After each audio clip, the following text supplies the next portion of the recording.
ಆತ್ಮೀಯ ಸ್ಪರ್ಧಾರ್ಥಿಗಳ ನಮಸ್ಕಾರ. ನಾನು ನಿಮ್ಮ ಪ್ರೀತಿಯ ಹನುಮಂತ ಶಿರಗೋಜಿ. ತಮ್ಮೆಲ್ಲರಿಗೂ ಕಕಡೆ ಕರಿಯರ್ ಅಕಾಡೆಮಿಗೆ ಆತ್ಮೀಯವಾದಂತಹ ಸ್ವಾಗತವನ್ನು ಕೋರುತ್ತಾ, ಇವತ್ತಿನ ಈ ಅವಧಿಯಲ್ಲಿ ಸ್ನೇಹಿತರೆ ಭೌತಶಾಸ್ತ್ರ ವಿಷಯದಲ್ಲಿ ಬರ್ತಕ್ಕಂಥ ಒಂದು ಹೊಸ ಟಾಪಿಕ್ ಸ್ನೇಹಿತರೆ, ದಟ್ ಈಸ್ ಅನ್ ಪ್ರೆಷರ್ ಅಂತ ಹೇಳ್ತಾರೆ, ಒತ್ತಡ ಅಂತ ಕರಿತಿರ್ತಾರೆ. ಸೊ ಪ್ರೆಷರ್ನ ಒಂದು ವರ್ಡನ್ನ ನಾವು ದಿನನಿತ್ಯ ನಮ್ಮ ಜೀವನದಲ್ಲಿ ಕೇಳ್ತಾ ಇರ್ತೀವಿ. ಕೆಲಸದಲ್ಲಿ ಒತ್ತಡ ಅಂತ ಹೇಳ್ತಾ ಇರ್ತೀವಿ, ಅಥವಾ ಇನ್ಯಾವುದೋ ಓದಿನಲ್ಲಿ ಒತ್ತಡ ಅಂತ ಹೇಳ್ತಾ ಇರ್ತೀವಿ, ಕಾಲೇಜ್ ಹೋಗ್ಲಿಕ್ಕೆ ಒತ್ತಡ ಅಂತ ಹೇಳ್ತೀವಿ, ಸ್ಕೂಲ್ ಹೋಗ್ಲಿಕ್ಕೆ ಒತ್ತಡ ಅಂತ ಹೇಳ್ತಾ ಇರ್ತೀವಿ, ಅಥವಾ ಇನ್ನೊಂದು ಯಾವುದೇ ಕೆಲಸ ಮಾಡ್ಲಿಕ್ಕೆ ಒತ್ತಡ ಅಂತ ಹೇಳ್ತಾ ಇರ್ತೀವಿ. ಅಂದ್ರೆ ಒತ್ತಡ ಅನ್ನೋ ಒಂದು ಪದವನ್ನ ನಮ್ಮ ದೈನಂದಿನ ಜೀವನದಲ್ಲಿ ನಾವು ನಿತ್ಯನೂ ಕೂಡ ಏನ್ ಮಾಡ್ತಾ ಇರ್ತೀವಿ, ಕೇಳ್ತಾನೆ ಬರ್ತಾ ಇರ್ತೀವಿ. ಹಾಗಾದ್ರೆ ಇಲ್ಲಿ ಒತ್ತಡ ಅಂತಂದ್ರೆ ಏನಾಗಾದ್ರೆ ವಾಟ್ ಈಸ್ ಪ್ರೆಷರ್ ಅಂತ ಬರ್ತದೆ. ಒತ್ತಡ ಅಂತಂದ್ರೆ ಸ್ನೇಹಿತರೆ ಸಿಂಪಲ್ ಡೆಫಿನಿಷನ್ ಇದೆ, ಒಂದು ಏಕಮಾನ ಕ್ಷೇತ್ರದ ಮೇಲೆ ಹಾಕುವ ಬಲವನ್ನು ಒತ್ತಡ ಅಂತ ಕರಿತೀವಿ. ಒಂದು ಏಕಮಾನ ಕ್ಷೇತ್ರದ ಮೇಲೆ ಹಾಕುವ ಬಲವನ್ನ ಒತ್ತಡ ಅಂತ ಕರಿತಾ ಇರ್ತೀವಿ. ಪ್ರೆಷರ್ ಇಲ್ಲೊಂದು ನೋಡಿ, ಇದೊಂದು ಏಕಮಾನ ಕ್ಷೇತ್ರ ಇದೆ ಸ್ನೇಹಿತರೆ. ಈ ಕ್ಷೇತ್ರದ ಮೇಲೆ ಹಾಕ್ತಕ್ಕಂಥ ಒಂದು ಒತ್ತಡ ಅಥವಾ ಬಲವನ್ನ ಫೋರ್ಸ್ ಏನ್ ಹಾಕ್ತಾ ಇರ್ತೀವಿ ನೋಡಿ, ಆ ಫೋರ್ಸ್ ಅನ್ನ ನಾವು ಒತ್ತಡ ಅಂತ ಕರಿತಾ ಇರ್ತೀವಿ, ಪ್ರೆಷರ್ ಅಂತ ಹೇಳ್ತಾ ಇರ್ತೀವಿ.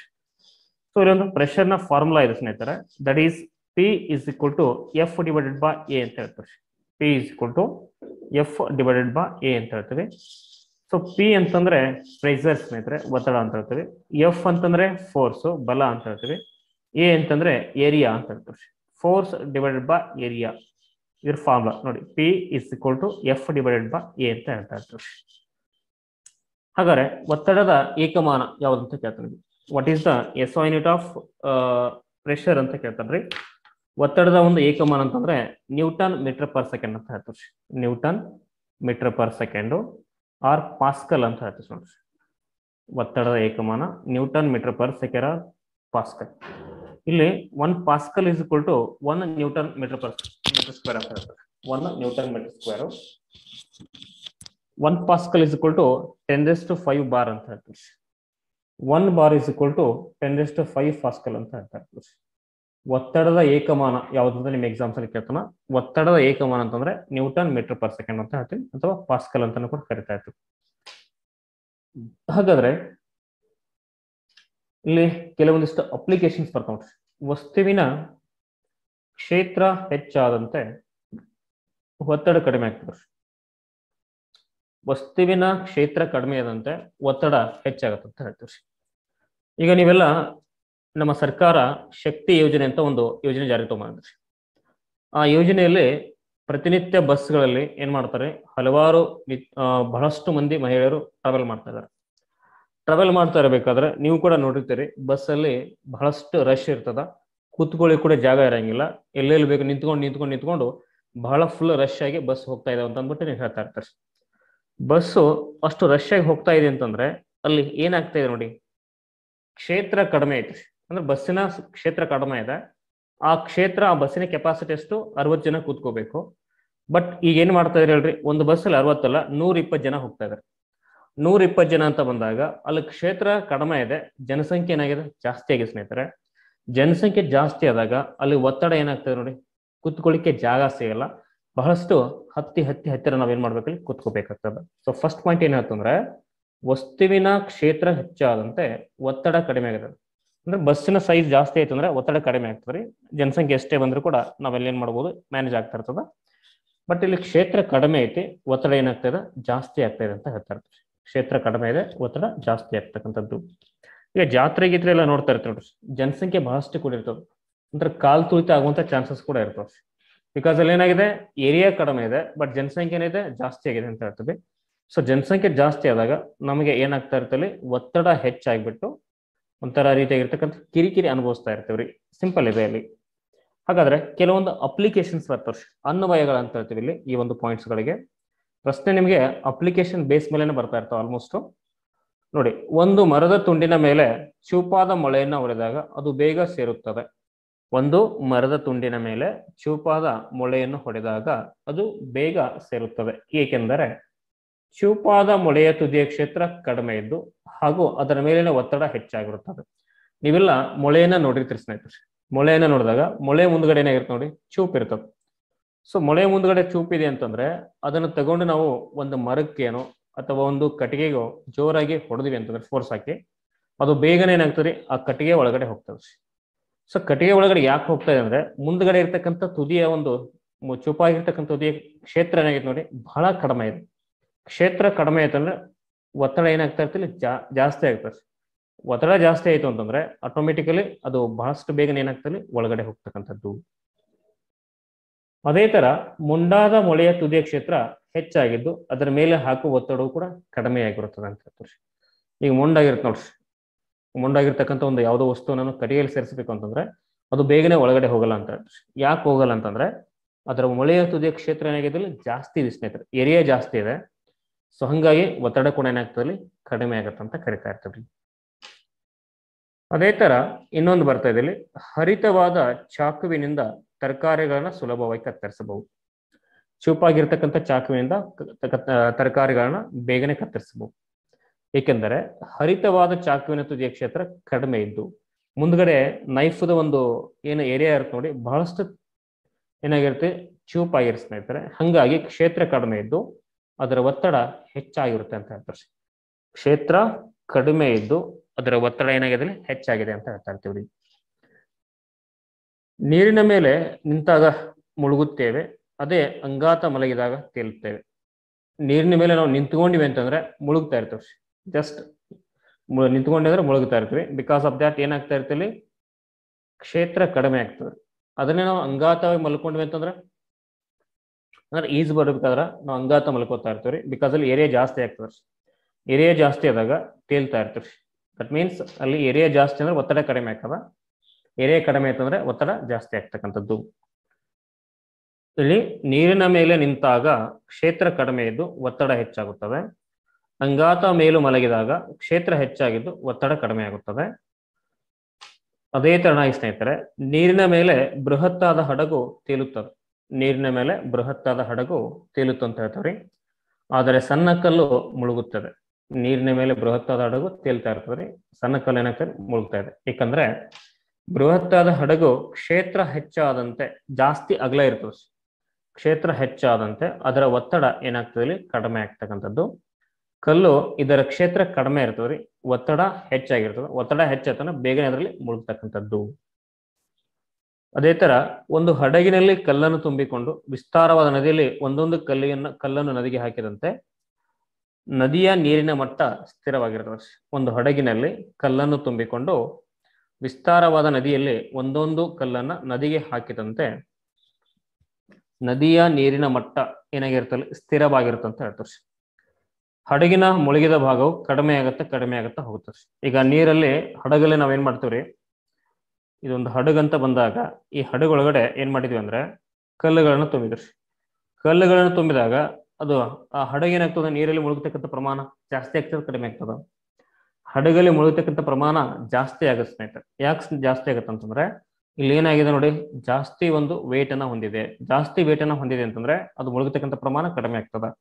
ಬಟ್ ಇದೇ ಹಡಗಲ್ಲಿರ್ತಕ್ಕಂಥ ಕೆಲವೊಂದಿಷ್ಟು ಕಲ್ಲುಗಳನ್ನ ತೆಗೆದುಬಿಟ್ಟು ನಾವೇನ್ ಮಾಡ್ತೀವಿ ಅಂದ್ರೆ ನೀರೊಳಗಡೆ ಹಾಕ್ತಾ ಬರ್ತೀವಿ.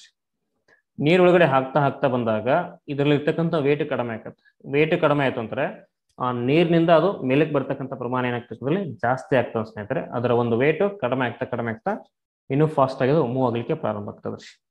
ಅಂದ್ರೆ ನದಿಯ ನೀರಿನ ಮಟ್ಟ ಸ್ಥಿರ ಇರ್ತದೆ, ಅದರಲ್ಲಿ ಏನು ಹೆಚ್ಚು ಕಡಿಮೆ ಆಗಲ್ಲ. ಬಟ್ ಹಡಗಿನ ಮುಳುಗಿದ ಭಾಗವು ಕಡಿಮೆ ಹೋಗುತ್ತದೆ.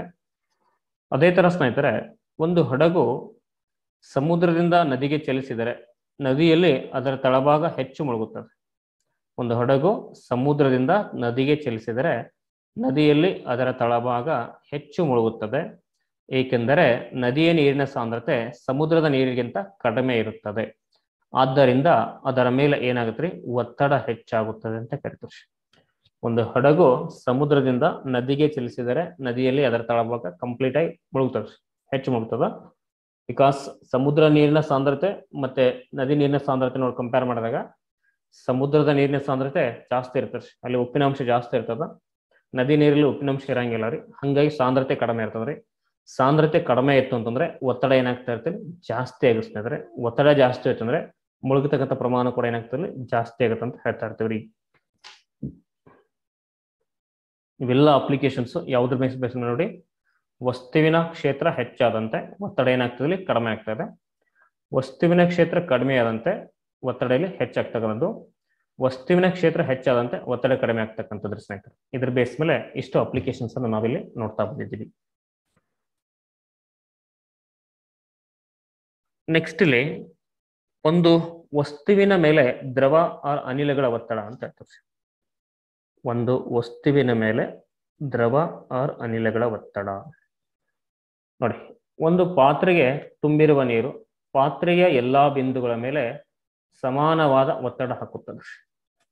ಇದೊಂದು ಪಾತ್ರೆ ಸ್ನೇಹಿತರೆ, ಇದೊಂದು ಪಾತ್ರೆ, ಇದರಲ್ಲಿ ನೀರು ಹಾಕಿದ್ದೇನೆ.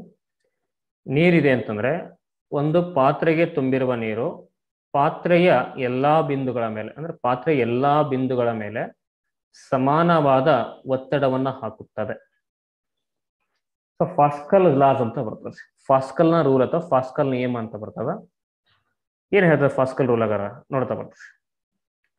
ದ್ರವದಲ್ಲಿರುವ ವಸ್ತುವಿನ ಮೇಲೆ ದ್ರವವು ವಸ್ತುವಿನ ಎಲ್ಲಾ ಬಿಂದುಗಳ ಮೇಲೆ ಸಮನಾದ ಒತ್ತಡವನ್ನು ಹಾಕುತ್ತದೆ. ದ್ರವದಲ್ಲಿರುವ ವಸ್ತುವಿನ ಮೇಲೆ ದ್ರವವು ವಸ್ತುವಿನ ಎಲ್ಲಾ ಬಿಂದುಗಳ ಮೇಲೆ ಸಮಾನವಾದ ಒತ್ತಡವನ್ನ ಹಾಕುತ್ತೆ ಅಂತ ಹೇಳ್ತೇವೆ. ದ್ರವದಲ್ಲಿರುವ ವಸ್ತು ಅಂತ ಬಂದಾಗ ನೋಡಿ, ಈಗ ಇಲ್ಲಿ ಒಂದು ಬೀಕರ್ ಇದೆ ಸ್ನೇಹಿತರೆ, ಇಲ್ಲಿ ಬೀಕರ್ ಇದೆ, ಇದರೊಳಗಡೆ ನೀರಿದೆ. ನೀರಿದೆ ಅಂತಂದ್ರೆ ಇಲ್ಲಿ ಯಾವುದೋ ಒಂದು ಕಲ್ಲನ್ನು ಹಾಕಿದೆ. ನೀರೊಳಗಡೆ ಕಲ್ಲನ್ನು ಹಾಕಿದಾಗ ಈ ದ್ರವದಲ್ಲಿರ್ತಕ್ಕಂಥ ವಸ್ತುವಿನ ಮೇಲೆ ಇಲ್ಲಿರ್ತಕ್ಕಂಥ ದ್ರವ ನೀರು ಏನ್ ಮಾಡ್ತದ್ರಿ, ಈ ವಸ್ತುವಿನ ಮೇಲೆ ಸಮನಾದಂತ ಒತ್ತಡವನ್ನ ಹಾಕತ್ತೆ. ಅಲ್ಲಿ ಹೆಚ್ಚು ಕಡಿಮೆ ಪ್ರೆಷರ್ ಅನ್ನ ಹಾಕಲ್ಲ. ಸೊ ನೀವು ಸಮನಾಗಿರ್ತಕ್ಕಂಥ ಒತ್ತಡವನ್ನ ಅದೇನ್ ಮಾಡ್ತೀರಿ, ಹಾಕ್ತಾ ಬರ್ತಾ ಇರ್ತದ್ರಿ. ಹಾಗಾದರೆ ಈ ತತ್ವದ ಮೇಲೆ ಕೆಲಸವನ್ನ ಯಾವ್ಯಾವ ಮಾಡ್ತಾವ, ಈ ತತ್ವದ ಮೇಲೆ ಯಾವ್ಯಾವ ಕೆಲಸ ಮಾಡ್ತಾವ ಅಂತ ಬಂದಾಗ ಒಂದು ಹೈಡ್ರೋಲಿಕ್ ಬ್ರೇಕ್ಸ್ ಅಂತ ಬರ್ತವೆ. ಪಾಸ್ಕಲ್ ತತ್ವದ ಮೇಲೆ ಕಾರ್ಯನಿರ್ವಹಿಸ್ತಕ್ಕಂಥ ಸಾಧನಗಳು ಯಾವಂತ ನೀವೇ ಪ್ರಶ್ನೆ ಕೊಡ್ತಾನ್ರಿ. ಪಾಸ್ಕಲ್ ತತ್ವದ ಮೇಲೆ ಕೆಲಸ ಮಾಡ್ತಕ್ಕಂಥವು ಹೈಡ್ರೋಲಿಕ್ ಬ್ರೇಕ್ ಅಂತ ಬರ್ತದೆ, ಹೈಡ್ರೋಲಿಕ್ ಪ್ರೆಸ್ ಅಂತ ಬರ್ತದೆ, ಏರ್ ಬ್ರೇಕ್ ಅಂತ ಬರ್ತದೆ. ನೀವೆಲ್ಲ ಕೇಳಿದ್ರಿ ಬಸ್ ಒಳಗಡೆ, ದೆನ್ ವೆಹಿಕಲ್ಸ್ ಅಲ್ಲಿ hydraulic brakes, hydraulic pressure, air brake, then shock absorber ಅಂತ ಬರ್ತದೆ. ಶಾಕ್ ಅಬ್ಸಾರ್ಬರ್ಸ್ ಇವೆಲ್ಲ ಯಾವ ತತ್ವದ ಮೇಲೆ ಕೆಲಸ ಮಾಡ್ತಾವ ಅಂತಂದ್ರೆ ಪಾಸ್ಕಲ್ನ ತತ್ವದ ಮೇಲೆ ಕೆಲಸ ಮಾಡ್ತಕ್ಕಂಥ ಒಂದು ಇನ್ಸ್ಟ್ರೂಮೆಂಟ್ ಅಂತ ಹೇಳ್ತೀವಿ. ಕ್ವಶನ್ ಏನ್ ಕೊಡ್ತಾನೆ ನಿಮಗೆ ಇಲ್ಲಿ, ಹೈಡ್ರೋಲಿಕ್ ಬ್ರೇಕ್ಸ್ ಈ ಕೆಳಗಿನ ಯಾವ ತತ್ವದ ಮೇಲೆ ಕೆಲಸ ಮಾಡುತ್ತೆ ಕೇಳ್ತಾನ್ರಿ. ಪಾಸ್ಕಲ್ ತತ್ವ ಅಂತ ಹೇಳ್ತೀವಿ. ಹೈಡ್ರೋಲಿಕ್ ಪ್ರೆಸ್ ಈ ಕೆಳಗಿನ ಯಾವ ತತ್ವದ ಮೇಲೆ ಕೆಲಸ ಮಾಡ್ತಾರೆ, ಪಾಸ್ಕಲ್ ತತ್ವ ಅಂತ ಹೇಳ್ತೀವಿ. ಏರ್ ಬ್ರೇಕ್ ಈ ಕೆಳಗಿನ ಯಾವ ತತ್ವದ ಮೇಲೆ ಕೆಲಸ ಮಾಡ್ತಂತ ಕೇಳ್ತಾರೆ, ಪಾಸ್ಕಲ್ ತತ್ವ. ಶಾಕ್ ಅಬ್ಸರ್ವರ್ ಯಾವ ತತ್ವದ ಮೇಲೆ ಕೆಲಸ ಮಾಡ್ತಾವ, ಪಾಸ್ಕಲ್ ತತ್ವ ಅಂತ ಹೇಳ್ತಾ ಇರ್ತೀವಿ. ನೆಕ್ಸ್ಟ್ ನೋಡಿ, ಹಾಗಾದ್ರೆ ವಾತಾವರಣದ ಒತ್ತಡ ಅಂತ ಬರ್ತದೆ. ವಾತಾವರಣದ ಒತ್ತಡ ದಟ್ ಈಸ್ ಅಟ್ಮಾಸ್ಫಿಯರ್ ಪ್ರೆಷರ್ ಅಂತ ಹೇಳ್ತಾರೆ. ವಾತಾವರಣದ ಒತ್ತಡ ದಟ್ ಈಸ್ ಅಟ್ಮಾಸ್ಫಿಯರ್ ಪ್ರೆಷರ್. ಏನಿದು ಅಟ್ಮಾಸ್ಫಿಯರ್ ಪ್ರೆಷರ್ ಅಂತಂದ್ರೆ, ಭೂಮಿ ಒಂದು ವಸ್ತು ಅಂತ ಹೇಳ್ತಾರೆ. ಭೂಮಿ ಅನ್ನೋದೇನೋ ಒಂದು ವಸ್ತುವಾಗಿದ್ದು ಭೂಮಿಯ ಎಲ್ಲಾ ಬಿಂದುಗಳ ಮೇಲೆ, ಭೂಮಿ ಒಂದು ವಸ್ತುವಾಗಿದ್ದು ಭೂಮಿಯ ಎಲ್ಲಾ ಬಿಂದುಗಳ ಮೇಲೆ ಗಾಳಿಯು ಸಮಾನವಾದ ಒತ್ತಡವನ್ನು ಹಾಕ್ತಾರೆ. ಭೂಮಿ ಒಂದು ವಸ್ತುವಾಗಿದ್ದು ಭೂಮಿಯ ಎಲ್ಲಾ ಬಿಂದುಗಳ ಮೇಲೆ ಗಾಳಿಯು ಸಮಾನವಾದ ಒತ್ತಡವನ್ನು ಹಾಕುತ್ತದೆ. ಈ ಒತ್ತಡವನ್ನ ನಾವೇನಂತ ಹೇಳ್ತೀವಿ ಅಂದ್ರೆ ವಾತಾವರಣದ ಒತ್ತಡ ಅಂತ ಹೇಳ್ತಾರೆ. ಅರ್ತ್ ಈಸ್ ಅನ್ ಪಾರ್ಟಿಕಲ್ ರೀ, earth is an particle. But ಇದ್ರ ಮೇಲ್ಗಡೆ ಗಾಳಿ ಏನ್ ಮಾಡ್ತದೆ, ಎಲ್ಲಾ ಒಂದು ಭಾಗಗಳಲ್ಲಿ ಎಲ್ಲಾ ಬಿಂದುಗಳ ಮೇಲೆ ಸಮಾನವಾದ ಒತ್ತಡವನ್ನು ಹಾಕ್ತದ್ರಿ. ಈ ಒತ್ತಡವನ್ನು ನಾವು ಅಟ್ಮಾಸ್ಫಿಯರಿಕ್ ಪ್ರೆಷರ್ ಅಂತ ಹೇಳ್ತಾ ಇರ್ತೀವಿ. ಹಾಗಾದ್ರೆ ವಾತಾವರಣದ ಒತ್ತಡವನ್ನು ಅಳೆಯಲು ಒಂದು ಇನ್ಸ್ಟ್ರೂಮೆಂಟ್ ಅನ್ನು ಯೂಸ್ ಮಾಡ್ತಾನೆ. ವಾತಾವರಣದ ಒತ್ತಡವನ್ನ ಅಳೆಯಲಿಕ್ಕೆ ಒಂದು ಇನ್ಸ್ಟ್ರೂಮೆಂಟ್ ಯೂಸ್ ಮಾಡ್ತಾರೆ. ಇಲ್ಲಿ ಆ ಇನ್ಸ್ಟ್ರೂಮೆಂಟ್ ಹೆಸರು ಏನಂದ್ರೆ ಬಾರೋಮೀಟರ್ ಅಂತ. ಬಹಳ ಎಕ್ಸಾಮ್ಸ್ ನಿಮ್ ಪ್ರಶ್ನೆ ಕೊಟ್ಟಿದ್ದಾನೆ. PC ಎಕ್ಸಾಮು, PSI ಎಕ್ಸಾಮ್ ರೀ, FD SD ದಲ್ಲಿ ಬಹಳ ಎಕ್ಸಾಮ್ಸ್ ಅಲ್ಲಿ ಪ್ರಶ್ನೆ ಕೊಟ್ಟಿದ್ದಾನೆ. ವಾತಾವರಣದ ಒತ್ತಡವನ್ನು ಅಳೆಯಲು ಬಳಸುವ ಉಪಕರಣ ಯಾವ್ದಂತ ಅಂದ್ಬಿಟ್ಟು ದಟ್ ಈಸ್ ಬಾರೋಮೀಟರ್ ಅಂತ ಹೇಳ್ತಾರೆ. ಕನ್ನಡದಲ್ಲಿ ವಾಯುಭಾರ ಮಾಪಕ ಅಂತ ಕೂಡ ಕರಿತಾ ಇರ್ತೀವಿ. ಸೊ ಇದನ್ನ ಪತ್ತೆ ಹಚ್ಚಿರ್ತಕ್ಕಂಥ ವಿಜ್ಞಾನಿ ಯಾರಂತಂದ್ರೆ ಇವಾಂಗ್ಲಿಸ್ಟ್ ಟಾರಿಸೆಲ್ ಅಂತ ಹೇಳ್ತಾರೆ. ಇವಾಂಗ್ಲಿಸ್ಟ್ ಟಾರಿಸೆಲ್ ಅಂತ ಹೇಳ್ತಾರೆ. ಇದನ್ನು ಕೂಡ ಎಕ್ಸಾಮ್ ಕೊಟ್ಟಿದೆ ನಿಮಗೆ. ಟಾರಿಸೆಲ್ಲ ಅಥವಾ ಇವಾಂಗ್ಲಿಸ್ಟ್ ಟಾರಿಸೆಲ್ಲ ಅಂತ ಹೇಳ್ತಾರೆ. ಹಾಗಾದ್ರೆ ಇದ್ರ ಬೇಸ್ ಮೇಲೆ ನೋಡಿ ಏನಾಗ್ತದೆ ಅಂತಂದ್ರೆ ಕೆಲವಷ್ಟು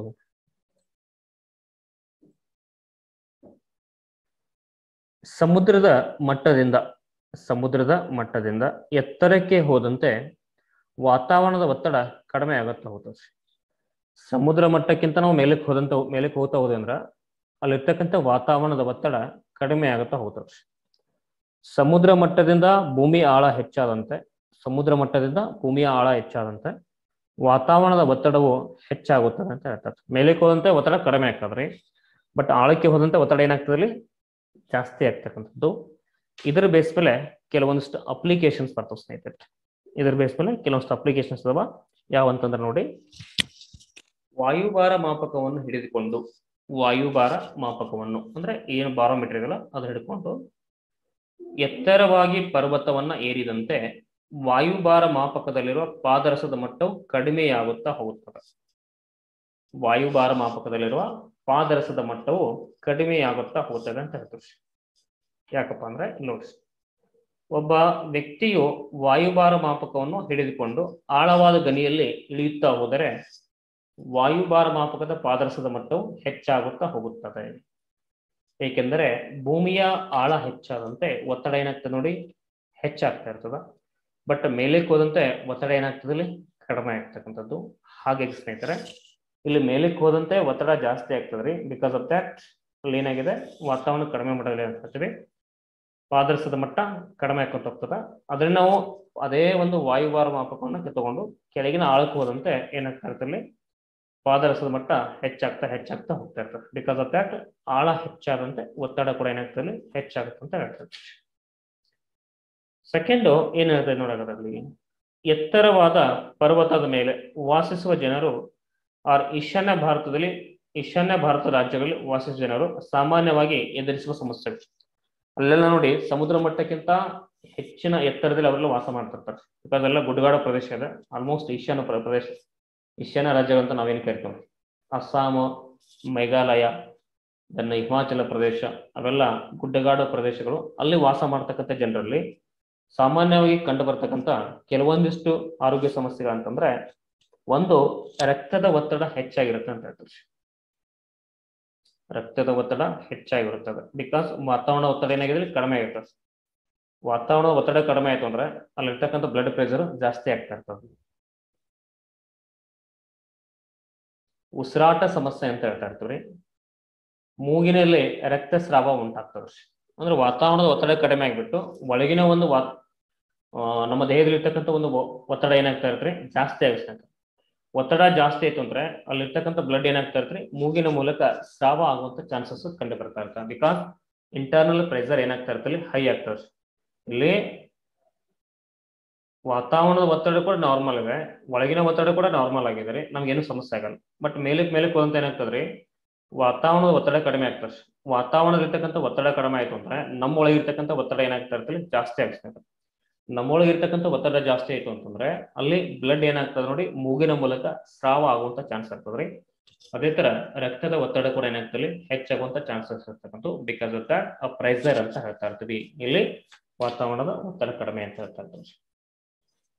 ಅದೇ ತರ ಎತ್ತರವಾದ ಪರ್ವತದಲ್ಲಿ ಹಾಗೂ ಆಳವಾದ ಗಣಿಯಲ್ಲಿ ಒಂದೇ ಸಮಯಕ್ಕೆ ಅಡಿಗೆ ಮಾಡಲು ಪ್ರಾರಂಭಿಸಿದ್ದಾರೆ. ನೋಡಿ, ಎತ್ತರವಾಗಿರ್ತಕ್ಕಂಥ ಪರ್ವತ ಇದೆ ಹಾಗೂ ಆಳವಾಗಿರ್ತಕ್ಕಂಥ ಒಂದು ಗಣಿ ಇದೆ ರೀ. ಎರಡರಲ್ಲೂ ಕೂಡ ನಾವು ಎಟ್ ಎ ಟೈಮ್ಗೆ ಅಡಿಗೆ ಮಾಡ್ಲಿಕ್ಕೆ ಶುರು ಮಾಡಿದ್ವಿ ಅಂತಂದ್ರ ಆಳವಾದ ಗಣಿಯಲ್ಲಿ ಅಡಿಗೆಯು ಬೇಗ ಆಗುತ್ತದೆ ಅಂತ ಹೇಳ್ತೀವಿ. ಏಕೆಂದ್ರೆ ಆಳವಾದ ಗಣಿಯಲ್ಲಿ ಒತ್ತಡ ಹೆಚ್ಚಾಗಿದ್ದು ನೀರಿನ ಕುದಿಯುವ ಬಿಂದು ಹೆಚ್ಚಾಗುತ್ತೆ ಅಂತ ಹೇಳ್ತೀವಿ. ಪರ್ವತದ ಮೇಲೆ ವಾತಾವರಣದ ಒತ್ತಡ ಕಡಿಮೆ ಇದ್ದು ನೀರಿನ ಕುದಿಯುವ ಬಿಂದು ಕಡಿಮೆ ಆದ್ದರಿಂದ ಅಡಿಗೆ ಏನಾಗುವುದಲ್ಲಿ ಬೇಗನೆ ಆಗುವುದಿಲ್ಲ ಅಂತ ಹೇಳ್ತೀವಿ.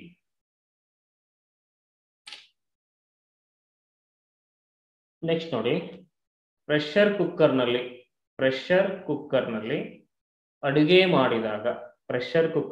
ಅಡುಗೆ ಮಾಡಿದಾಗ ಬೇಗನೆ ಆಗುತ್ತದೆ. ಯಾಕಪ್ಪ ಅಂದ್ರೆ ಬಹಳ ಎಕ್ಸಾಮ್ಸ್ ಪ್ರಶ್ನೆ ಕೊಟ್ಟಿದ್ದಾನೆ. ಪ್ರೆಷರ್ ಕುಕ್ಕರ್ನಲ್ಲಿ ಅಡಿಗೆಯನ್ನು ಮಾಡಿದಾಗ ಬೇಗನೆ ಆಗುತ್ತದೆ, ಕಾರಣವೇನು ಅಂತ ಅಂದ್ಬಿಟ್ಟು, ಬಿಕಾಸ್ ಪ್ರೆಷರ್ ಕುಕ್ಕರ್ನಲ್ಲಿ ಒತ್ತಡ ಏನ್ರಿ ಜಾಸ್ತಿ ಅಂತ ಹೇಳ್ತೀವಿ, ಏರಿಯಾ ಕಡಿಮೆ ಇದೆ, ಏರಿಯಾ ಕಡಿಮೆ ಆಯ್ತು ಅಂದ್ರೆ ಒತ್ತಡ ಜಾಸ್ತಿ ಆಗ್ತದೆ. ಆದ್ದರಿಂದ ನೀರಿನ ಒಂದು ಕುದಿಯೋ ಬಿಂದು ಕೂಡ ಏನಾಗ್ತದೆ, ಹೆಚ್ಚಾಗುತ್ತೆ ಅಂತ ಕರಿತಾ ಇರ್ತೀವಿ. ಇನ್ನು ಎತ್ತರದ ಪರ್ವತವನ್ನ ಏರಿದಂತೆ, ಎತ್ತರವಾಗಿರ್ತಕ್ಕಂಥ ಪರ್ವತನ ಈಗ ಒಂದು ಬೆಟ್ಟ ಏರ್ತಾರೆ, ಪರ್ವತ ಏರ್ತಾರೆ, ನಿಮ್ಗೆ ಒಂಥರ ಎದುಸಿರು ಬಿಟ್ಟಂಗೆ ಆಗ್ತದೆ. ಎದುಸಿರು ಬಿಟ್ಟಂಗಾಗಿ ಒಂದು ರೀತಿ ದಮ್ಮು ಅಥವಾ ಉಸಿರಾಟ ಸಮಸ್ಯೆ ಬರಲಿಕ್ಕೆ ಸ್ಟಾರ್ಟ್ ಆಗ್ತದೆ. ಉಸಿರಾಟ ಸಮಸ್ಯೆ ಬರ್ಲಿಕ್ಕೆ ಪ್ರಾರಂಭ ಆಗ್ತಾ ಇದೆ ಅಂತಂದ್ರೆ ಏನಾಗ್ತದೆ ನೋಡ್ತಂದ್ರೆ ಉಸಿರಾಡಲು ಕಷ್ಟವಾಗುತ್ತದೆ. ಏಕೆಂದರೆ ವಾತಾವರಣದ ಒತ್ತಡ ಕಡಿಮೆಯಾಗಿ ದೇಹದ ಒಳಗಿನ ಒತ್ತಡ ಏನಾಗ್ತದೆ, ನಮಗೆ ಜಾಸ್ತಿ ಆಗ್ತಂತ ಹೋಗ್ತದೆ. ದೇಹದ ಒಳಗಿನ ಒತ್ತಡ ಜಾಸ್ತಿ ಆಗ್ಕೊಂತ ಹೋಯ್ತು ಅಂದ್ರೆ ಅಲ್ಲಿ ಹೇಳಿದ ನಮಗೆ ಒಂದು BP ಹೆಚ್ಚಾಗತ್ತ, ಮತ್ತೊಂದು ಉಸಿರಾಟಕ್ಕೆ ತೊಂದರೆ ಆಗ್ತದ್ರಿ, ಮತ್ತೊಂದು ಈ ಬ್ಲಡ್ ಅಂದ್ರೆ ಮೂಗಿನ ಮುಖಾಂತರ ಬ್ಲಡ್ ಕೂಡ ಬರುವಂತ ಚಾನ್ಸಸ್ ಇರ್ತದ್ರಿ. ನೆಕ್ಸ್ಟ್ ಇಲ್ಲಿ ವಿಮಾನದಲ್ಲಿ ಪ್ರಯಾಣಿಸುವಾಗ ಸ್ನೇಹಿತರೆ, ವಿಮಾನದಲ್ಲಿ ಪ್ರಯಾಣಿಸುವಾಗ ಪೆನ್ನನ್ನು ತೆಗೆದುಕೊಂಡು ಹೋದಾಗ, ವಿಮಾನದಲ್ಲಿ ಹೋಗ್ತಾ ಇರ್ತಾರೆ ನೋಡ್ರಿ, ಅಲ್ಲಿ ಹೋಗ್ತಾ ಇರ್ಬೇಕಾದ್ರೆ ನೀವೇನಾದ್ರೂ ಪೆನ್ ತಗೊಂಡು ಹೋಗ್ತಾ ಇದ್ರಿ ಅಂತಂದ್ರೆ ಅದರ ಮಸಿಯು ಸೋರಿಕೆ ಆಗುತ್ತೆ ಅಂತ ಹೇಳ್ತಾರೆ. ಇಂಕ್ ಸೋರ್ತಾ ಇರುತ್ತೆ. ಯಾಕೆ ಇಂಕ್ ಸೋರುತ್ತೆ ಅಂತಂದ್ರೆ ವಿಮಾನದಲ್ಲಿ ವಾತಾವರಣದ ಒತ್ತಡ ಕಡಿಮೆ ಇದ್ದು ಮಸಿಯ ಒತ್ತಡ ಜಾಸ್ತಿ ಆಗ್ತದೆ. ನಮ್ಮ ಅಟ್ಮಾಸ್ಫಿಯರ್ ಪ್ರೆಷರ್ ಕಡಿಮೆ ಆಗುತ್ತಾ, ಅಟ್ಮಾಸ್ಫಿಯರ್ ಪ್ರೆಷರ್ ಕಡಿಮೆ ಆಯ್ತು ಅಂದ್ರೆ ಒಳಗಿರ್ತಕ್ಕಂಥ ಪ್ರೆಷರ್ ಜಾಸ್ತಿ ಆಗತ್ತೆ ರೀ.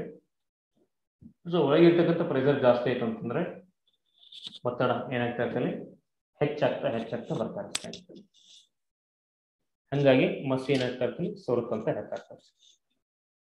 ನೆಕ್ಸ್ಟ್ ಅದೇ ನೋಡಿ, ನೀರಿನ ಆಳದಲ್ಲಿರುವ ವಸ್ತುವಿನ ಮೇಲೆ ಒತ್ತಡ ಅಂತ ಹೇಳ್ತಾರೆ.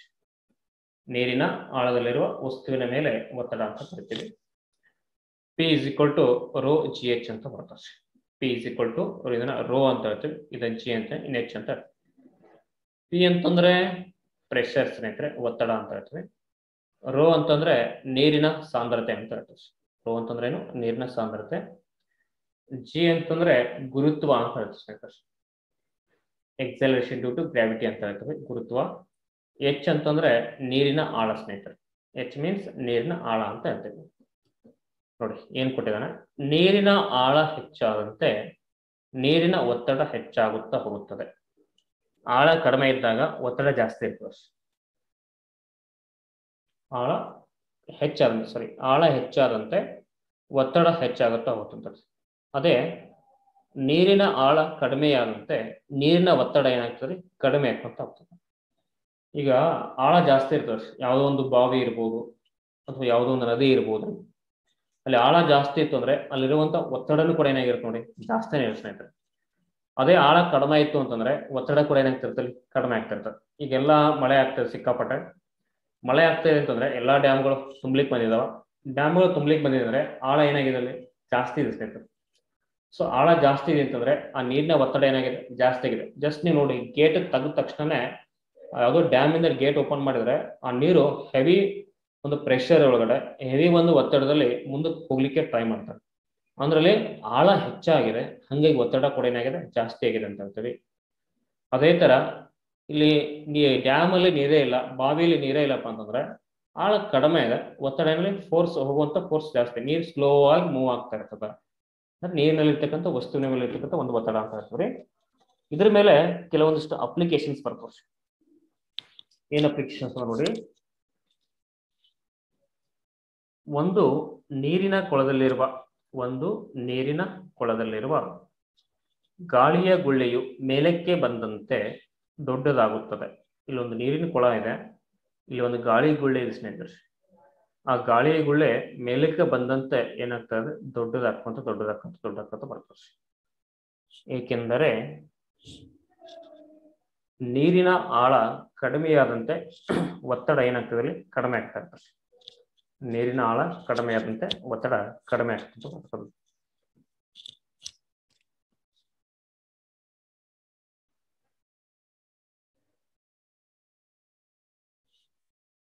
ನೀರನ್ನು ತುಂಬುವ ಪಾತ್ರೆಗಳ ತಳಭಾಗವು ದಪ್ಪದಾಗಿರುತ್ತದೆ, ಏಕೆಂದರೆ ನೀರಿನ ಒತ್ತಡವು ಪಾತ್ರೆಯ ತಳಭಾಗದಲ್ಲಿ ಹೆಚ್ಚಾಗಿರುತ್ತೆ ಅಂತ ಹೇಳ್ತದೆ. ನೀರಿನ ಒತ್ತಡವು ಪಾತ್ರೆಯ ತಳಭಾಗದಲ್ಲಿ ಹೆಚ್ಚಾಗಿರುತ್ತದೆ ಅಂತ ಹೇಳ್ತೀವಿ.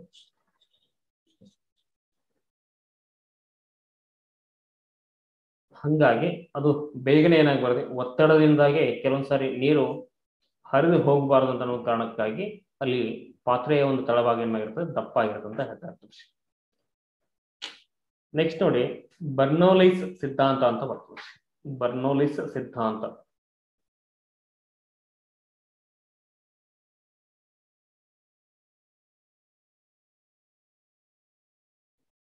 Bernoulli's theorem. ದ್ರವ ಆರ್ ಅನಿಲಗಳ ವೇಗ ಹೆಚ್ಚಾದಂತೆ, ದ್ರವ ಆರ್ ಅನಿಲಗಳ ವೇಗ ಹೆಚ್ಚಾದಂತೆ ಒತ್ತಡ ಕಡಿಮೆಯಾಗುತ್ತದೆ. ಹಾಗೂ ದ್ರವ ಅನಿಲಗಳ ವೇಗ ಕಡಿಮೆ ಆಗುತ್ತೆ, ಒತ್ತಡ ಹೆಚ್ಚಾಗುತ್ತಾ ಹೋಗುತ್ತದೆ. ಒಂದೇ ಎಕ್ಸಾಂಪಲ್ ಕೊಡ್ತೀನಿ ನಿಮಗೆ. ಡ್ಯಾಮ್ ಇಂದ ನೀರು ಹೊರಗಡೆ ಹೋದಷ್ಟು ಕೂಡ ವೇಗ ಹೆಚ್ಚಾದಷ್ಟು ಕೂಡ ಒತ್ತಡ ಏನಾಗ್ತದೆ, ಕಡಿಮೆ, ಹಿಂದಿರ್ತಕ್ಕಂಥ ಒತ್ತಡ ಕಡಿಮೆ ಆಗ್ತದೆ. ಅದೇ ಒಂದು ದ್ರವ ಅಥವಾ ಆ ಡ್ಯಾಮ್ ಇರ್ತಕ್ಕಂಥ ನೀರನ್ನ ನೀವು ಮುಂದಕ್ಕೆ ಹರಿಬಿಡದೇನೆ ಅಲ್ಲಿ ಸ್ಟೋರ್ ಮಾಡ್ತಾ ಬರ್ರಿ, ಒತ್ತಡ ಏನಾಗ್ತದೆ, ಜಾಸ್ತಿ ಆಗ್ತಂತ ಹೋಗ್ತದೆ. ಬರ್ನೌಲಿಸ್ ಥಿಯರಂ ಏನ್ ಹೇಳ್ತಂದ್ರೆ, ವೇಗ ಹೆಚ್ಚಾದಂತೆ ಒತ್ತಡ ಕಡಿಮೆ ಆಗ್ತದೆ, ವೇಗ ಕಡಿಮೆ ಆದಂತೆ ಒತ್ತಡ ಹೆಚ್ಚಾಗ್ತಕ್ಕಂಥದ್ದು. ಅಪ್ಲಿಕೇಶನ್ಸ್ ಅಂತ ಬರ್ತವೆ. ಇದ್ರ ಬೇಸ್ ಮೇಲೆ ಏನೇನು ಬರ್ತಾವ ಅಪ್ಲಿಕೇಶನ್ ನೋಡಿ. ಅನ್ವಯಗಳು: ಒಂದು ಫ್ಯಾನ್ ಜೋರಾಗಿ ತಿರುಗಿದಂತೆ ಅದರ ಸುತ್ತಲಿರುವ ಗಾಳಿಯ ವೇಗ ಹೆಚ್ಚಾಗುತ್ತದೆ. ಒಂದು ಫ್ಯಾನ್ ಜೋರಾಗಿ ತಿರುಗಿದಂತೆ ಅದರ ಸುತ್ತಲಿರುವ ಗಾಳಿಯ ವೇಗ ಹೆಚ್ಚಾಗುತ್ತದೆ ಹಾಗೂ ಒತ್ತಡ ಕಡಿಮೆಯಾಗುತ್ತದೆ. ಆದ್ದರಿಂದ ಹೆಚ್ಚಿನ ಒತ್ತಡ ಪ್ರದೇಶದಲ್ಲಿರುವ ಹಗುರವಾದ ವಸ್ತುಗಳು ಮೇಲಕ್ಕೆ ಚಲಿಸುತ್ತವೆ. ಹೆಚ್ಚಿನ ಒತ್ತಡ ಪ್ರದೇಶದಲ್ಲಿರುವ ಹಗುರವಾದ ವಸ್ತುಗಳು ಮೇಲಕ್ಕೆ ಚಲಿಸ್ತಾ ಇದೆ. ನಿಮ್ಮ ಮನೆಯಲ್ಲಿ ಫ್ಯಾನ್ ಇತ್ತು ಅಂತಂದ್ರೆ ಸ್ನೇಹಿತರೆ, ಅದ್ರ ಸುತ್ತಲೂ ಗಾಳಿ ವೇಗ ಇರ್ತದೆ. ಗಾಳಿಯ ವೇಗ ಅಂದ್ರೆ ಫ್ಯಾನು ಆನ್ ಮಾಡೋಕ್ಕಿಂತ ಮುಂಚಿತವಾಗಿ ಅಲ್ಲಿ ಒಂದು ರೀತಿಯಾಗಿರ್ತಕ್ಕಂಥ ಒತ್ತಡ ಏನಾಗಿರ್ತೇಳಿ, ಜಾಸ್ತಿ ಇರುತ್ತೆ ಸ್ನೇಹಿತರೆ. ಬಟ್ ನೀವು ಫ್ಯಾನ್ ಆನ್ ಮಾಡಿದ ತಕ್ಷಣನೇ ಅದು ಫ್ಯಾನ್ ತಿರುಗಿ ಸ್ಟಾರ್ಟ್ ಆಗ್ತದೆ. ಫ್ಯಾನ್ ತಿರುಗಲಿಕ್ಕೆ ಪ್ರಾರಂಭ ಆಯ್ತು ಅಂತಂದ್ರೆ ಗಾಳಿಯ ವೇಗ ಏನಾಯ್ತು, ಜಾಸ್ತಿ ಆಯ್ತು. ಗಾಳಿಯ ವೇಗ ಜಾಸ್ತಿ ಆಯ್ತು ಅಂತಂದ್ರೆ ಅದ್ರ ಸುತ್ತಲಿರ್ತಕ್ಕಂಥ ಒಂದು ಒತ್ತಡ ಏನಾಗ್ತದೆ, ಕಡಿಮೆ ಆಗ್ತದೆ. ಒತ್ತಡ ಕಡಿಮೆ ಆಯ್ತು ಅಂತಂದ್ರೆ ಸೊ ದಟ್ ಈಸ್ ಮತ್ತೆ ನಮ್ಗೆ ಏನಾಗ್ತಾ ಇರ್ತಲ್ಲಿ, ಅಲ್ಲಿರ್ತಕ್ಕಂಥ ಹಗುರವಾದ ಒಂದು ವಸ್ತುಗಳು ಮೇಲಕ್ಕೆ ಹಾರ್ಲಿಕ್ಕೆ ಪ್ರಾರಂಭ ಆಗ್ತಾ ಇರ್ತವೆ. ಕೆಳಗಡೆ ಯಾವುದೋ ಒಂದು ಹಾಳೆ ಇನ್ನೊಂದೇನೋ ಒಂದು ಹಾರುವಂತ ವಸ್ತುವನ್ನು ಇಟ್ಟಾಗ ಅದ್ರ ಮೇಲಕ್ಕೆ ಏನಂತ ಹಾರ್ತಾ ಹೋಗ್ತಕ್ಕಂಥದ್ದು. ಅದೇ ರೀತಿಯಾಗಿದೆ, ಜೋರಾಗಿ ಗಾಳಿ ಬೀಸಿದಾಗ ತಗಡುಗಳು ಅಥವಾ ಸೀಟು ಹಾರಿ ಹೋಗುತ್ತವೆ. ಜೋರಾಗಿ ಗಾಳಿ ಬೀಸಿದಾಗ ತಗಡುಗಳು ಅಥವಾ ಸೀಟು ಹಾರಿ ಹೋಗುತ್ತವೆ. ಏಕೆಂದರೆ ತಗಡಿನ ಮೇಲ್ಭಾಗದಲ್ಲಿ ಗಾಳಿಯ ವೇಗ ಹೆಚ್ಚಾಗಿದ್ದು ಒತ್ತಡ ಕಡಿಮೆಯಾಗಿರುತ್ತದೆ. ತಗಡಿನ ಮೇಲ್ಭಾಗದಲ್ಲಿ ಗಾಳಿಯ ವೇಗ ಹೆಚ್ಚಾಗಿದ್ದು ಒತ್ತಡ ಕಡಿಮೆಯಾಗಿರುತ್ತದೆ ಹಾಗೂ ತಗಡಿನ ಕೆಳಭಾಗದಲ್ಲಿ ಗಾಳಿಯ ವೇಗ ಕಡಿಮೆ ಇದ್ದು ಒತ್ತಡ ಹೆಚ್ಚಾಗಿರುತ್ತದೆ. ಗಾಳಿಯ ವೇಗ ಕಡಿಮೆ ಇದ್ದು ಒತ್ತಡ ಹೆಚ್ಚಾಗಿರುತ್ತದೆ. ಸೊ ಒತ್ತಡ, ಒಳಗಿನ ಒತ್ತಡ ಏನಾದರೂ ಹೆಚ್ಚಾಯಿತು ಅಂತಂದ್ರೆ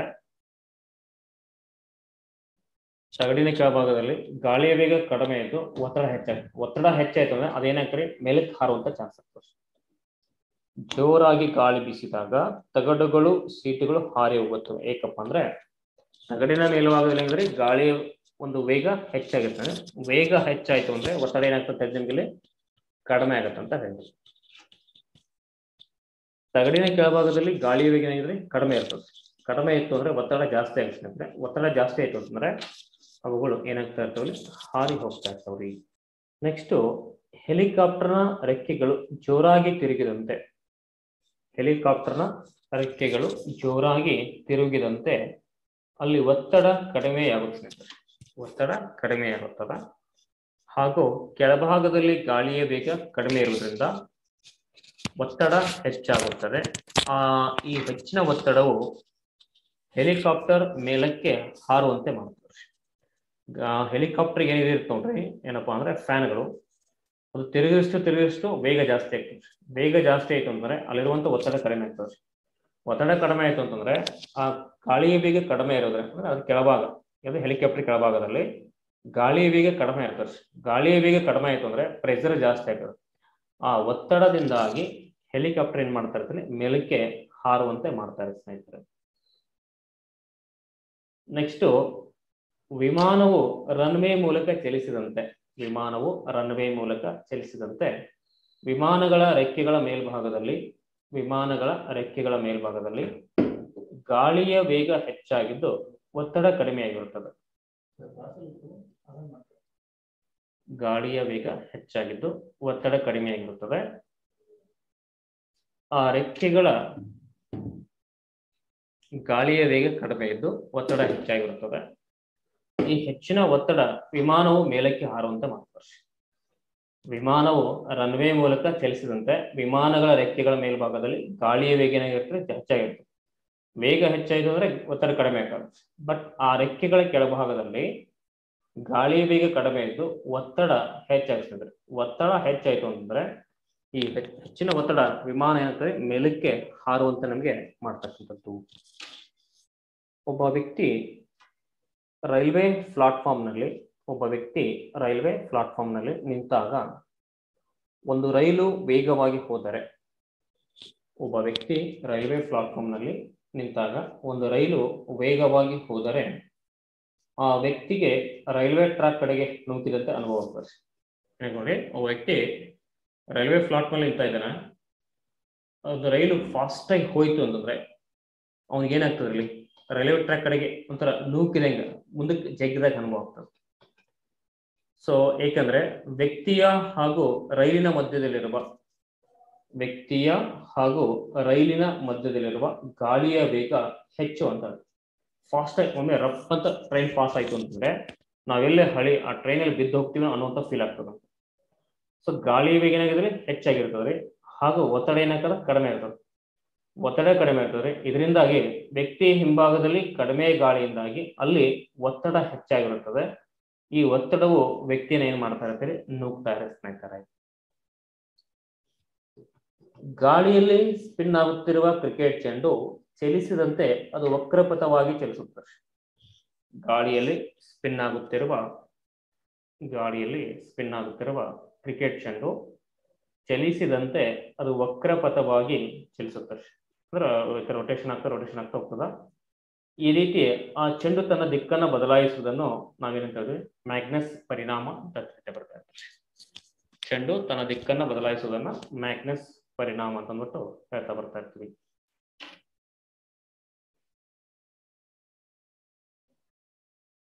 ನೆಕ್ಸ್ಟ್ ನೋಡಿ,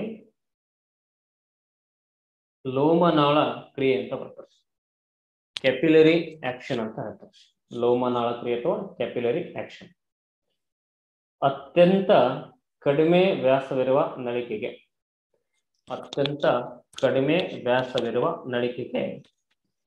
ಲೋಮನಾಳ ಎಂದು ಕರೆಯುತ್ತೇವೆ. ಅತ್ಯಂತ ಕಡಿಮೆ ವ್ಯಾಸವಿರುವ ನಳಿಕೆಗೆ ಲೋಮನಾಳ ಎಂದು ಕರೆಯುತ್ತೇವೆ. ಈ ಲೋಮನಾಳ ನಳಿಕೆ ಮೂಲಕ ದ್ರವವು ಮೇಲ್ಮುಖವಾಗಿ ಚಲಿಸುವುದನ್ನ ಲೋಮನಾಳ ಕ್ರಿಯೆ ಅಂತ ಹೇಳ್ತಾರೆ. ಈ ಲೋಮನಾಳ ನಳಿಕೆ ಮೂಲಕ ದ್ರವವು ಮೇಲ್ಮುಖವಾಗಿ ಚಲಿಸುವುದನ್ನ ನಾವೇನಂತ ಹೇಳ್ಬೋದಲ್ಲಿ ಲೋಮನಾಳ ಕ್ರಿಯೆ ಅಂತ ಅಂದ್ಬಿಟ್ಟು ಕರಿತಾ ಇರ್ತೀವಿ. ಇದರ ಬೇಸಿಸ್ ಮೇಲೆ ಕೆಲವೊಂದಿಷ್ಟು ಅಪ್ಲಿಕೇಶನ್ಸ್ ಬರ್ತಾವ್ರಿ. ಯಾವ್ಯಾವ ಅಂತಂದ್ರೆ ನೋಡೋಣ. ಸಸ್ಯದ ಬೇರುಗಳ ಮೂಲಕ ಪೋಷಕಾಂಶಗಳು ಸಸ್ಯದ ಎಲೆನ ತಲುಪುತ್ತವೆ. ಉದಾಹರಣೆಗೆ ಹೇಳಬೇಕು ಅಂತಂದ್ರೆ ನೋಡಿ,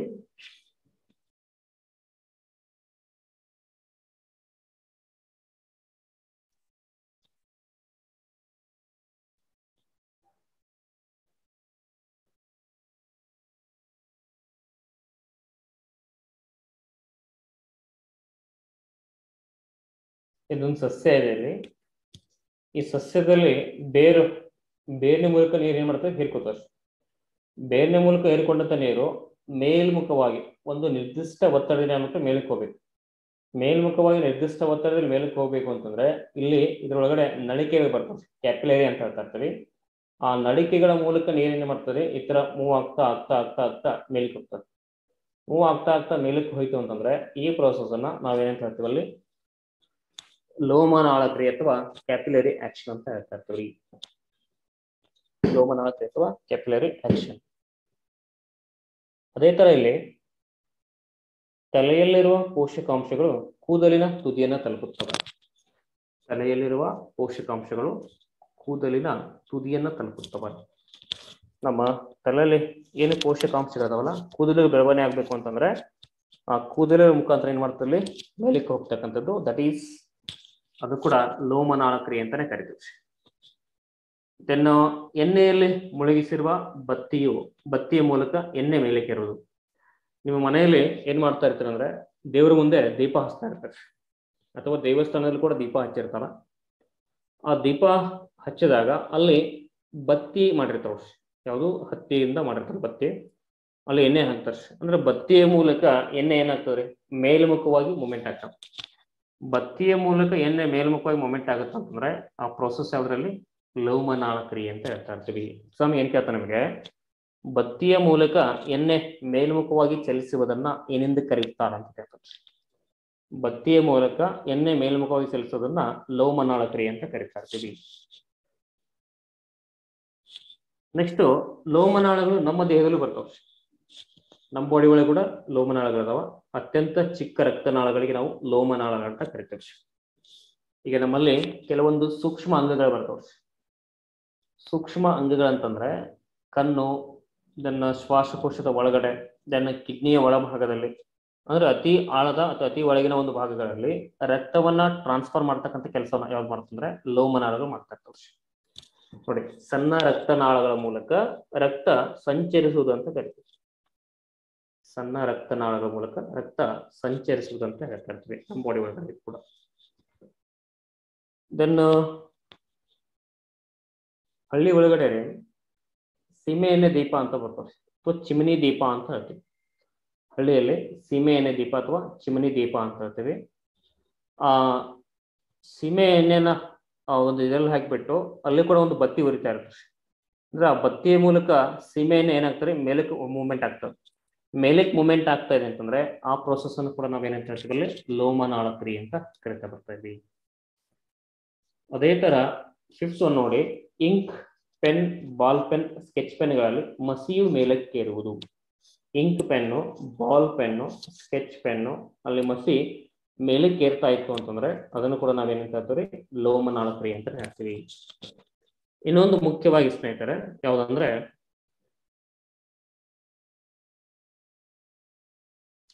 ಬ್ಲಾಟಿಂಗ್ ಪೇಪರ್ ಅಂತ ಬರ್ತದೆ. ಈ ಬ್ಲಾಟಿಂಗ್ ಪೇಪರ್ ಅಲ್ಲಿ ನಾವು ಇಂಕ್ ಹಾಕಿಬಿಟ್ವಿ ಅಂತಂದ್ರೆ ಇಂಕ್ ಏನ್ ಮಾಡ್ತದ್ರಿ, ಆ ಪೇಪರ್ ಸುತ್ತ ಸ್ಪ್ರೆಡ್ ಆಗ್ತದೆ. ಬ್ಲಾಟಿಂಗ್ ಪೇಪರ್ ಅಲ್ಲಿ ಇಂಕ್ ಹಾಕಿದ್ವಿ ಅಂತಂದ್ರೆ ಇಂಕು ಆ ಪೇಪರ್ ಸುತ್ತ ಈ ತರ ಸ್ಪ್ರೆಡ್ ಆಗ್ತದೆ. ಇಂಕ್ ಸ್ಪ್ರೆಡ್ ಆಗ್ತಾ ಇದೆ ಅಂತಂದ್ರೆ ಆ ಪ್ರೊಸೆಸ್ ಕೂಡ ನಾವೇನಂತ ಹೇಳ್ತೀವಿ, ಅಲ್ಲಿ ಲೋಮನಾಳ ಕ್ರಿಯೆ ಅಂತಾನೆ ಕರಿತಾ ಬರ್ತಾ ಇರ್ತೀವಿ. ನೆಕ್ಸ್ಟ್ ನೋಡಿ, ಸರ್ಫೇಸ್ ಟೆನ್ಷನ್ ಅಂತ ಬರ್ತದೆ. ಸರ್ಫೇಸ್ ಟೆನ್ಷನ್, ಮೇಲ್ಮೈ ಸೆಳೆತ ಅಂತ ಬರ್ತದೆ. ಸರ್ಫೇಸ್ ಟೆನ್ಷನ್ ಅಥವಾ ಮೇಲ್ಮೈ ಸೆಳೆತ ಅಂತ ಹೇಳ್ತೀವಿ. ಒಂದು ದ್ರವದ ಮೇಲೆ ಎಳೆದ ಕಾಲ್ಪನಿಕ ರೇಖೆಯ ಉದ್ದಕ್ಕೂ, ಒಂದು ದ್ರವದ ಮೇಲೆ ಎಳೆದ ಕಾಲ್ಪನಿಕ ರೇಖೆಯ ಉದ್ದಕ್ಕೂ ಇರುವ ಅಣುಗಳ ಆಕರ್ಷಣೆ ಬಲವನ್ನು ಮೇಲ್ಮೈ ಸೆಳೆತ ಅಂತ ಹೇಳ್ತೀವಿ. ಉದಾಹರಣೆಗೆ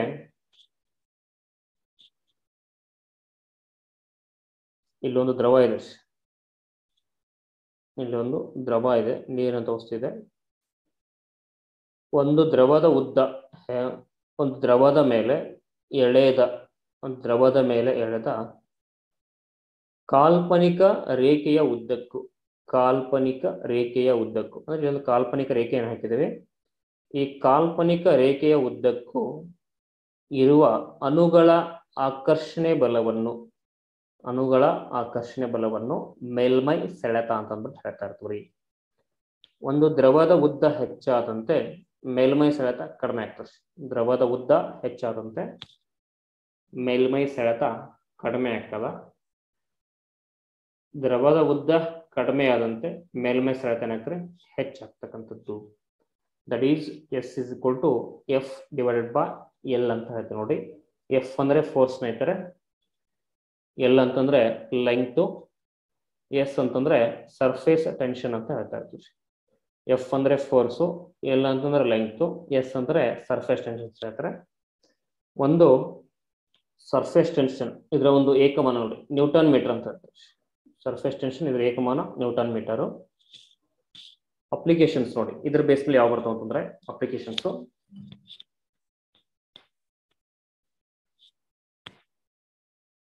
ಸೊಳ್ಳೆಗಳು ಮತ್ತೆ ಕೀಟಾಣುಗಳು ನೀರಿನ ಮೇಲೆ ತೇಲ್ತಾ ಇರ್ತವೆ. ಸೊಳ್ಳೆಗಳು ನೀರಲ್ಲಿ ಬಿತ್ತು ಅಂತಂದ್ರೆ, ಕೀಟಾಣುಗಳು ನೀರಿನ ಮೇಲೆ ಬಿತ್ತು ಅಂತಂದ್ರೆ ಅವು ಏನ್ ಮಾಡ್ತಾ ಇರ್ತಾವ್ರಿ, ನೀರ್ ಮೇಲೆ ತೇಲ್ತಾ ಇರ್ತಾವೆ. ಬಿಕಾಸ್ ಆಫ್ ದ್ಯಾಟ್ ಮೇಲ್ಮೈ ಸೆಳೆತ ಅಂತ ಹೇಳ್ತಾರೆ. ಬಿಕಾಸ್ ಆಫ್ ದ್ಯಾಟ್ ಮೇಲ್ಮೈ ಸೆಳೆತ ಅಂತ ಹೇಳ್ತಾರೆ.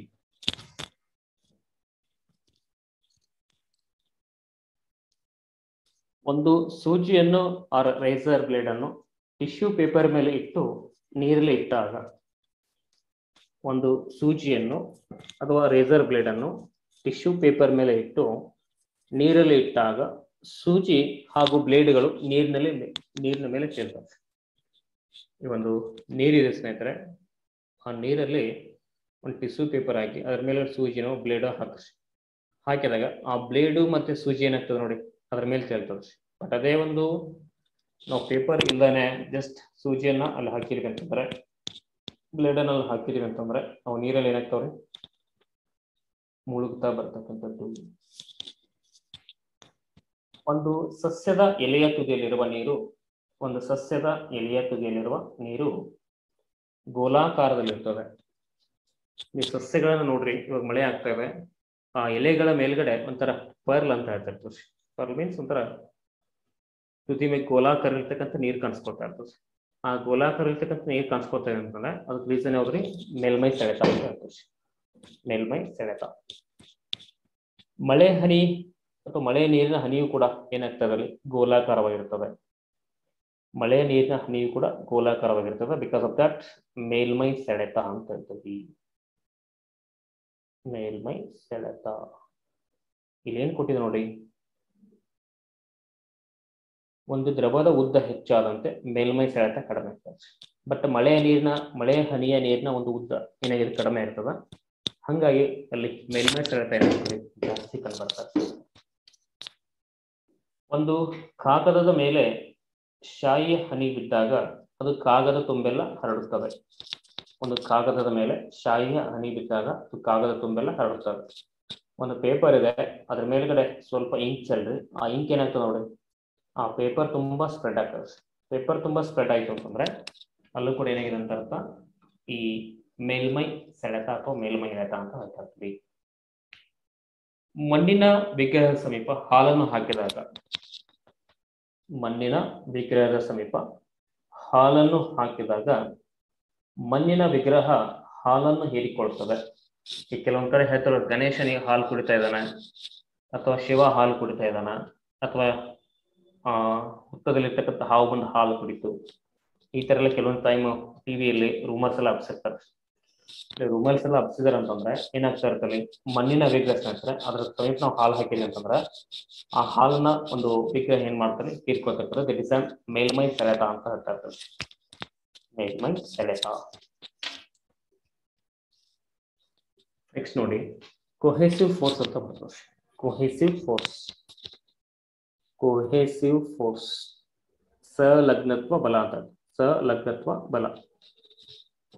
ದ್ರವಗಳಲ್ಲಿರುವ ಅಣುಗಳ ನಡುವಿನ ಆಕರ್ಷಣ ಬಲವನ್ನು ಕೊಹೆಸಿವ್ ಫೋರ್ಸ್ ಎಂದು ಕರೆಯುತ್ತೇವೆ. ಇಲ್ಲೊಂದು ಲಿಕ್ವಿಡ್ ಇದೆ, ಈ ಲಿಕ್ವಿಡ್ ಅಲ್ಲಿ ಇರ್ತಕ್ಕಂಥ ಆಕರ್ಷಣ ಬಲ, ಅಟ್ರಾಕ್ಟಿಂಗ್ ಫೋರ್ಸ್ ಅಂತ ಏನ್ ಕರಿತೀವಿ ನೋಡಿ, ಆ ಅಟ್ರಾಕ್ಟಿಂಗ್ ಫೋರ್ಸ್ ಅನ್ನ ಏನಂತ ಕರಿಬಹುದು ಅಲ್ಲಿ, ಕೊಹೆಸಿವ್ ಫೋರ್ಸ್ ಅಂತ ಕರಿತಾ ಇರ್ತೀವಿ. ಅದೇಸಿವ್ ಫೋರ್ಸ್ ಅಂತಂದ್ರೆ ನೋಡಿ, ಅಣುಶಕ್ತಿ ಬಲ ಅಂತ ಬರ್ತದೆ. ಅಣುಶಕ್ತಿ ಬಲ ಘನ ಹಾಗೂ ದ್ರವ ವಸ್ತುಗಳು ಒಂದಕ್ಕೊಂದು ಸಂಪರ್ಕಕ್ಕೆ ಬಂದಾಗ, ಇಲ್ಲಿ ಘನ ವಸ್ತುಗಳು ಮತ್ತು ದ್ರವ ವಸ್ತುಗಳು ಒಂದಕ್ಕೊಂದು ಸಂಪರ್ಕಕ್ಕೆ ಬಂದಾಗ ಅವು ಒಂದಕ್ಕೊಂದು ಆಕರ್ಷಿಸಲ್ಪಡುತ್ತವೆ. ಇಲ್ಲೊಂದು ಕಬ್ಬಿಣ ಇದೆ, ಇಲ್ಲೊಂದು ನೀರು ಇದೆ, ಎರಡು ಒಂದಕ್ಕೊಂದು ಸಂಪರ್ಕ ಬಂತು ಅಂದ್ರೆ ಇವೆರಡು ಏನಾಗ್ತವೆ, ಆಕರ್ಷಿಸಲ್ಪಡುತ್ತವೆ. ಈ ಆಕರ್ಷಣ ಬಲವನ್ನ ಅಣುಶಕ್ತಿ ಬಲ ಅಂತ ಕರಿತೀವಿ. ಏನಂತ ಹೇಳ್ತೀವಿ, ಈ ಆಕರ್ಷಣ ಬಲವನ್ನ ಅಣುಶಕ್ತಿ ಬಲ ಅಂತ ಅಂದ್ಬಿಟ್ಟು ಕರಿತಾ ಇರ್ತೀವಿ. ಹಾಗಾದ್ರೆ ಅಪ್ಲಿಕೇಶನ್ಸ್ಗಳು ಯಾವ್ಯಾವ ಬರ್ತಾವ್ರಿ, ಅನ್ವಯಗಳು ಯಾವ ಬರ್ತಾವ ಅಂತಂದ್ರೆ, ಗಾಜಿನ ಫಲಕದ ಮೇಲೆ ಒಂದು ಹನಿ ನೀರನ್ನ ಹಾಕಿದಾಗ ಅದೇನಾಗ್ತಾ ಇರ್ತ್ರಿ, ಒಂದು ಗಾಜಿನ ಸ್ನೇಹಿತರೆ, ಆ ಗಾಜಿನ ಫಲಕದ ಮೇಲೆ ಒಂದು ಹನಿ ನೀರು ಚೆಲ್ರಿ. ಒಂದು ಹನಿ ನೀರು ಚೆಲ್ಲಿದ್ರಿ ಅಂತಂದ್ರೆ, ಹಾಕಿದ್ರಿ ಅಂತಂದ್ರೆ ಆ ಹನಿ ನೀರು ಏನಾಗ್ತದೆ ಅಲ್ಲಿ, ಆ ಗಾಜಿನ ಫಲಕದ ತುಂಬಾ ಸ್ಪ್ರೆಡ್ ಆಗ್ತದೆ. ಏಕೆಂದರೆ ನೀರಿನ ಕೊಹೆಸಿವ್ ಬಲ ಕಡಿಮೆ ಇರ್ತದೆ. ನೀರಿನ ಕೊಹೆಸಿವ್ ಬಲ ಕಡಿಮೆ ಇರ್ತದೆ. ಬಿಕಾಸ್ ಅಲ್ಲಿ ಅಣುಗಳ ಒಂದು ನಡುವಿನ ಆಕರ್ಷಣ ಬಲ ಏನಾಗಿದೆ, ಕಡಿಮೆ ಇದೆ. ಹಾಗಾಗಿ ಗಾಜಿನ ಅದೇಶಿವ್ ಬಲ ಹೆಚ್ಚಾಗಿರುತ್ತದೆ. ಗಾಜಿನ ಅದೇಶಿವ್ ಬಲ ಹೆಚ್ಚಾಗಿದೆ ಅಂತ ಹೇಳ್ತೀವಿ. ಸೊ ಅದೇಶಿವ್ ಬಲ ಹೆಚ್ಚಾಗಿತ್ತು ಅಂತಂದ್ರೆ ಆಕರ್ಷಣ ಬಲ ಏನಾಗ್ತಾ ಇರ್ತದೆ, ಜಾಸ್ತಿ ಆಗ್ತದ. ಹಂಗಾಗಿ ಅಲ್ಲಿ ನೀರು ಏನಾಗ್ತದೆ, ಸ್ಪ್ರೆಡ್ ಆಗ್ತಾ ಬರ್ತದೆ. ನೀರಿನ ಕೊಹಿಸಿವ್ ಬಲ ಕಡಿಮೆ ಇರ್ತದೆ, ಗಾಜಿನ ಅದೇಶಿವ್ ಬಲ ಜಾಸ್ತಿ ಇದೆ ಅಂತ ಹೇಳ್ತಾ ಇರ್ತೀವಿ.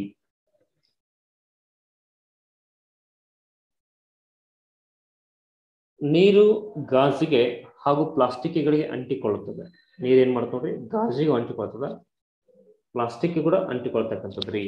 ಇದು ಕೂಡ ಯಾವುದು ಅಪ್ಲಿಕೇಶನ್ಸ್ ಅಂತ ಹೇಳ್ತಾ ಇದ್ದಾರೆ.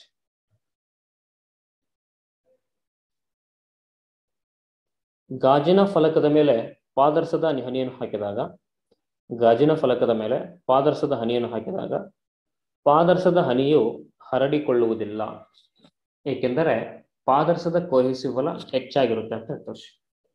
ಪಾದರಸದ ಕೊಹಿಸಿವ್ ಬಲ ಹೆಚ್ಚಾಗಿದೆ ಅಂದ್ರೆ ಅಲ್ಲಿರ್ತಕ್ಕಂಥ ಅಣುಗಳ ಆಕರ್ಷಣ ಬಲ ಏನಾಗಿದೆ, ಜಾಸ್ತಿ ಇದೆ ಸ್ನೇಹಿತರೆ. ಅಣುಗಳ ಆಕರ್ಷಣ ಬಲ ಜಾಸ್ತಿ ಇರಬೇಕಾದ್ರೆ ಅದೇನಾಗೋದಿಲ್ಲ, ಆ ಗಾಜಿನ ತುಂಬಾ ಸ್ಪ್ರೆಡ್ ಆಗಲ್ಲ ಸ್ನೇಹಿತರೆ. ಗಾಜಿನ ತುಂಬಾ ಸ್ಪ್ರೆಡ್ ಆಗಲ್ಲ ಅಂತ ಹೇಳ್ತಾ ಇರ್ತೀವಿ. ಗಾಜಿನ ಅದೇಶಿವ್ ಬಲ ಕಡಿಮೆ ಇದೆ, ಹಂಗಾಗಿ ಅದೇನ್ ಮಾಡಂಗಿಲ್ಲ, ಸ್ಪ್ರೆಡ್ ಆಗಲ್ಲ ಸ್ನೇಹಿತರೆ.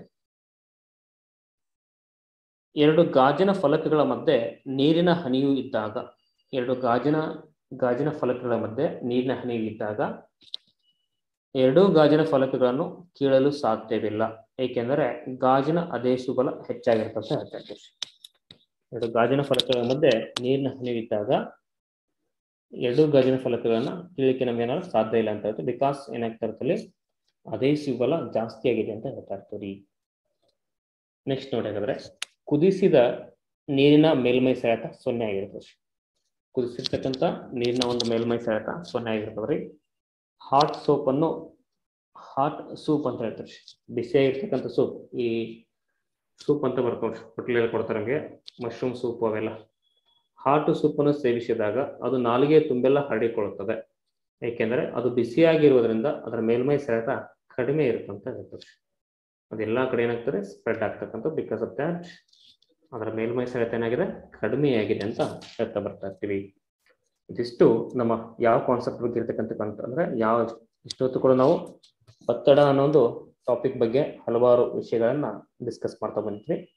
ಇಲ್ಲಿ ಮುಖ್ಯವಾಗಿ ಸರ್ಫೇಸ್ ಟೆನ್ಷನ್ ಆಗಿರ್ಬೋದ್ರೆ ಇದ್ರ ಮೇಲೆ ಕ್ವಶನ್ಸ್ ಕೇಳಿದಾನ, ಕೊಹೆಸಿವ್ ಫೋರ್ಸ್ ಇದ್ರ ಮೇಲೆ ಕ್ವಶನ್ಸ್ ಕೇಳಿದಾನ, ಅದೇಶಿವ್ ಫೋರ್ಸ್ ಇದ್ರ ಮೇಲೆ ಕ್ವಶನ್ಸ್ ಕೊಟ್ಟಿದ್ದಾನೆ. ದೆನ್ ಲವಮನಾಳ ಕ್ರಿಯೆ ಅದ್ರ ಮೇಲೆ ಕೂಡ ಕ್ವಶನ್ಸ್ಗಳು ಜಾಸ್ತಿ ಆಗಿದಾವ. ಸರ್ಫೇಸ್ ಟೆನ್ಷನ್ ಅದರ ಮೇಲೇನು ಕೂಡ ಕ್ವಶನ್ಸ್ಗಳನ್ನ ಕೇಳಿದಾನ. ಅಪ್ಲಿಕೇಶನ್ಸ್ ಮೇಲೆ ಜಾಸ್ತಿ ಕ್ವಶನ್ಸ್ ರೈಟ್ ಆಗ್ತವೆ ಇಲ್ಲಿ. ಹಂಗಾಗಿ ಅಪ್ಲಿಕೇಶನ್ಸ್ ಏನ್ ನೋಡ್ಕೋಬೇಕು, ಬರ್ನೌಲಿಸ್ ತತ್ವ ಅಂತ ಬರ್ತದೆ, ಬರ್ನೌಲಿಸ್ ಸಿದ್ಧಾಂತ ಅಂತ ಹೇಳ್ತೀವಿ. ದ್ರವ ಹಾಗೂ ಅನಿಲಗಳ ವೇಗ ಹೆಚ್ಚಾದಂತೆ ಒತ್ತಡ ಕಡಿಮೆ ಆಗ್ತದ್ರೆ, ದ್ರವ ಹಾಗೂ ಅನಿಲಗಳ ವೇಗ ಕಡಿಮೆ ಆದಂತೆ ಒತ್ತಡ ಏನಾಗ್ತದೆ, ಹೆಚ್ಚಾಗ್ತಕ್ಕಂಥದ್ದು.